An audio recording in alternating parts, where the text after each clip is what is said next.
Capcut Start Editing course.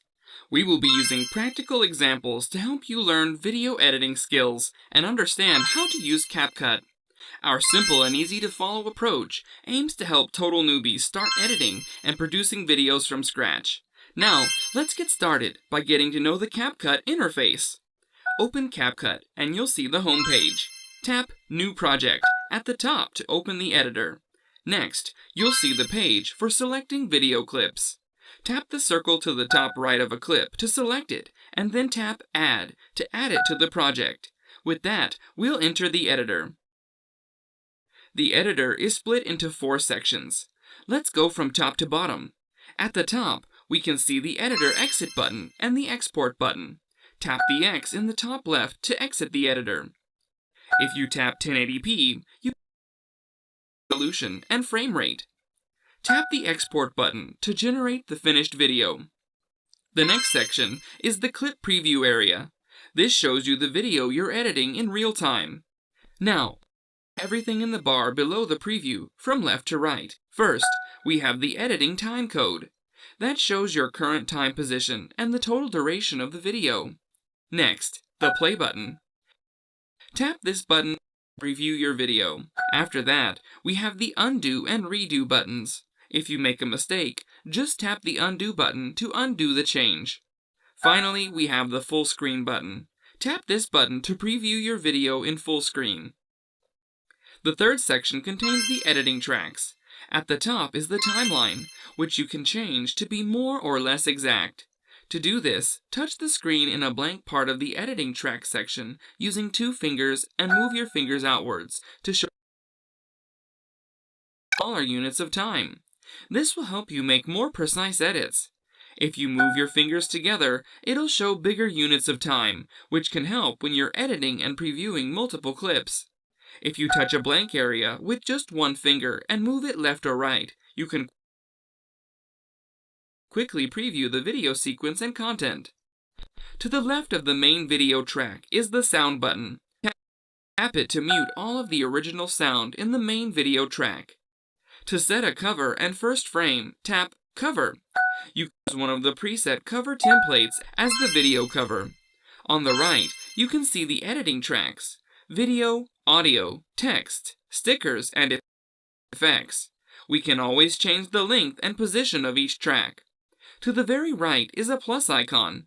Tap this to open the clip selection page and add more clips to the editor. The fourth section is the editing toolbar. Here we can find top-level buttons like Edit, Audio, and Text. If we swipe left, we can see more buttons such as Filters and Format. If you tap any top-level button, you'll open a second-level toolbar that allows you to make changes to clips. To get back to the top-level toolbar, simply tap the back arrow on the left. In future lessons, we'll look at how to use these tools. Now, let's look at the timeline and editing tracks. First, the timeline. When we're editing, the video, audio, and text will be displayed in step with the timeline. The length of the timeline will be increased if the video length is increased. This is an edited video. If we tap the play button, you can see the timeline and clips playing and moving from right to left.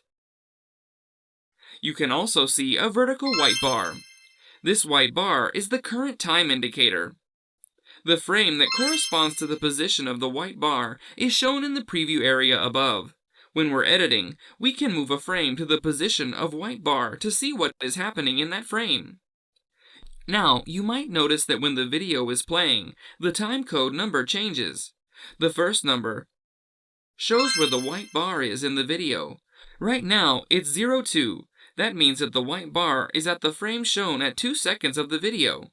The second number is 03, which means the whole video is 3 seconds long. If we tap the plus button on the far right and add a new clip, the time will change to 7 seconds. That means the total duration of the video track is 7 seconds. If your video needs to be a certain length, always keep an eye on the second number. Next, we'll take a look at how clips are displayed. If you want to edit a clip, you need to select it first.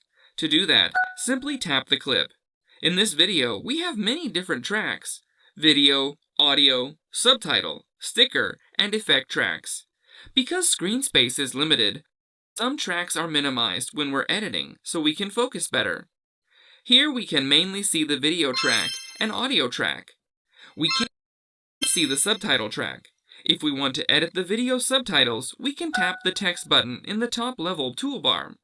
This will then bring up the full subtitle track. Select the clip you want to edit and get to work.